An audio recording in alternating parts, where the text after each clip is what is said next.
Magandang araw po, welcome po sa aking channel, Nov9 TV. Patalasasan po, meron po ba kayong mga properties na napapabayaan or non-performing assets? Plan nyo ibenta, pero wala kayong oras pagbenta nito. Kung ito'y pagkakatiwala nyo po sa amin, tawag lang po kayo sa aking numero, usap po tayo, gawan ko po ng video for free. Yes, libre po. Wala po kayong babayaran. Tutulungan pa namin kayong mabenta ang inyong property. Kami na po bala sa marketing, sa boosting,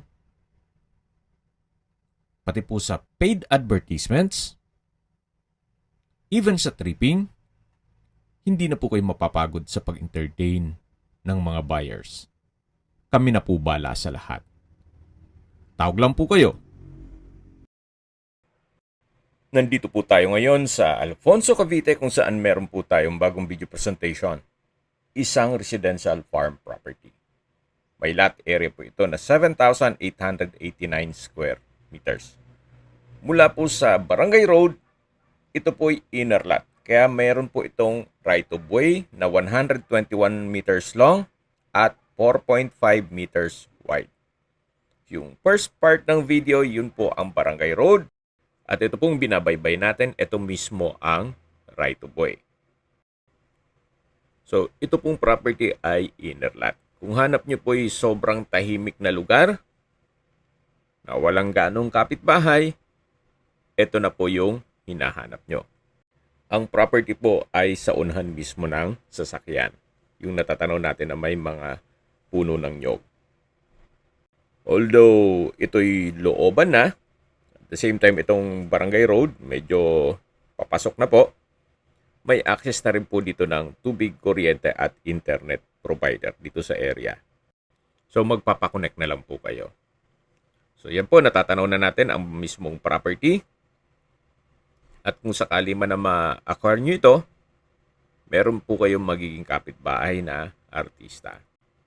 Sa dulo pa po sila ng Barangay Road. Mas bungad pa po itong property binibenta. Dito po sa loob ay marami pong fruit-bearing trees. Gaya ng abukado, santol, langka, nyog, mangga, lansones, rambutan, at kung ano-ano pa. Kaya hindi nyo po kailangang magtanim dito. I-maintain nyo na lang po lahat ng fruit-bearing trees. Napakaganda pong gawan nyo ito ng inyong bahay bakasyunan o retirement home. Gawa ng napakatahimik po ng lugar, sariwang hangin, at malamig po ang klima. Ito po'y nasa mataas na lugar. Ang estimated elevation above sea level ay 1,395 feet. Kaya flood-free area din po ito. Yan po, tungahin nyo po itong napagandang lupain kung saan patag na patag po ang lupa. Kaya usable po lahat.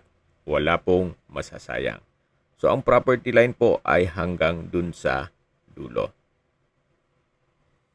Sa mga nag-skip po ng video, summarize ko lang po. Ito pong property ay nasa Alfonso, Cavite. May total lot area po ito na 7,889 square meters. Tungkol naman po sa dokumento nito, ito po ay tax declaration at ready na po for titling. Dito po sa loob ng property ay marami pong mga fruit-bearing trees gaya ng abukado, santol, langka, nyog, paminta, mangga, lansones, rambutan, at marami pa pong iba. May access na rin po dito ng tubig, kuryente, at internet provider. Gawa ng marami na rin pong kabahayan dito sa area. Habang pinagmamasdan nyo po itong buong property, pag-usapan na natin ang distance, location, at travel time. Mula po sa Twin Lakes, ang distance is 7.9 kilometers at ang travel time is 14 minutes.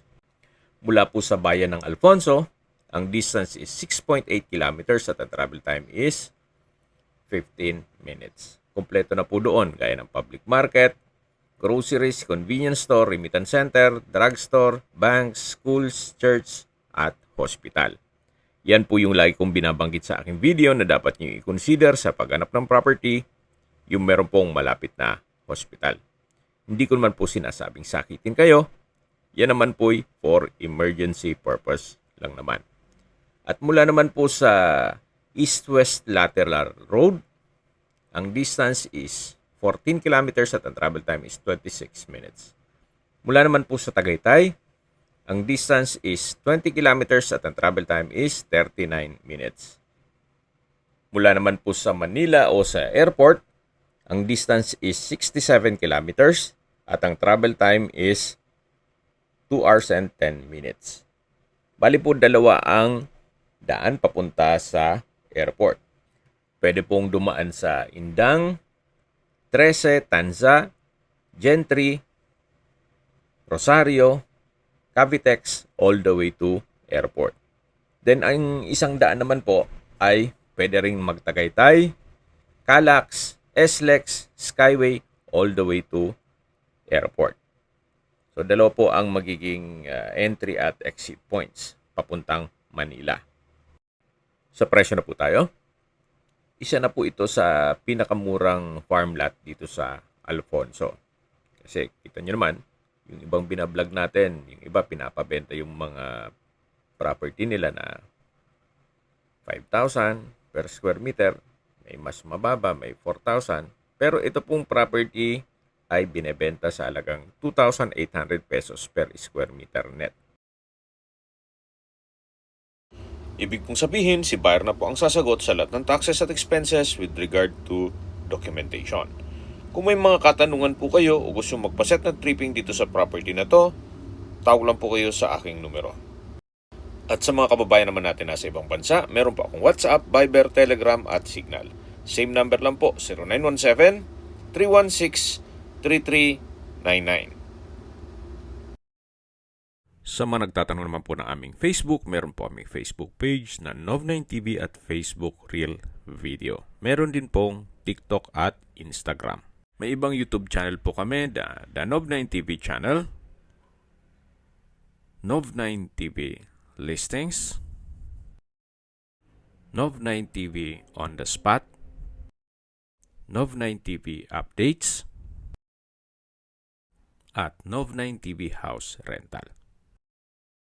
Sana po naibigyan nyo ang video presentation. Paki-like and subscribe na lang po sa aking channel para ma-update din po kayo sa aking future listings.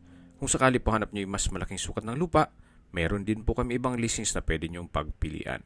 Huwag po kayong mag-atubiling tumawag sa amin.